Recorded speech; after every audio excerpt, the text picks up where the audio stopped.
Hi, and welcome to Britain Unleashed Tiny Travel Tips number 15. Once again, we're going back to that survey I sent out in November of 2020. Feel free to answer at any time if you are on the email list, because I always put a link to it in the PS at the bottom of the email, and I would love to hear what other questions you have for me. The question this time is about my favorite city, London, and the question was, what is one must-see for first-time visitors to London? And I actually had to think about this a little bit, but I came up with a site, a place that I've been to myself 3 times, and I would go back again in a heartbeat because I love it. It's huge, it's historic, and you are never going to see everything there no matter how many times you go. And that place is the Tower of London. So if you get a chance to go to the Tower of London, I highly recommend it. It is about 1,000 years old. It was built by William the Conqueror after he landed at the Battle of Hastings in 1066. He started building the castle. And the part of the Tower of London that most people think is the tower is this white tower here. That is actually the White Tower. That's the original part where William the Conqueror built. And the rest of it has built up since then.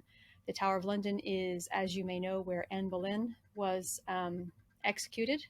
She is actually buried there under the floor of the chapel. So you can do a tour with one of the Beefeaters, who I highly recommend doing a tour with. If you get a chance to do a Beefeaters tour, absolutely do it. They're funny, they're knowledgeable, and they have that great British, very dry sense of humor.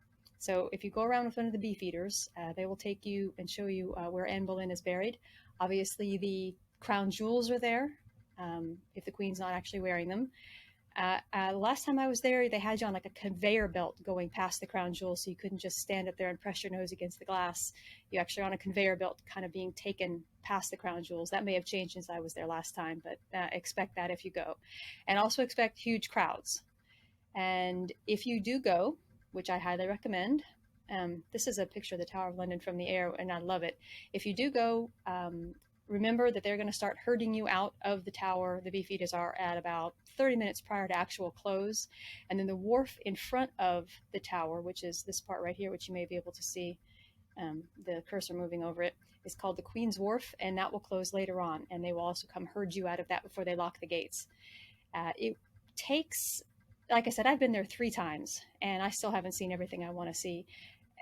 Give yourself a good 5 hours, seriously, to see it. And that's not even including waiting in any lines that might be there. So give yourself 5 hours, and you may not be able to see it all in one day. So that's it. Tower of London, the must-see for any first-time visitor to London.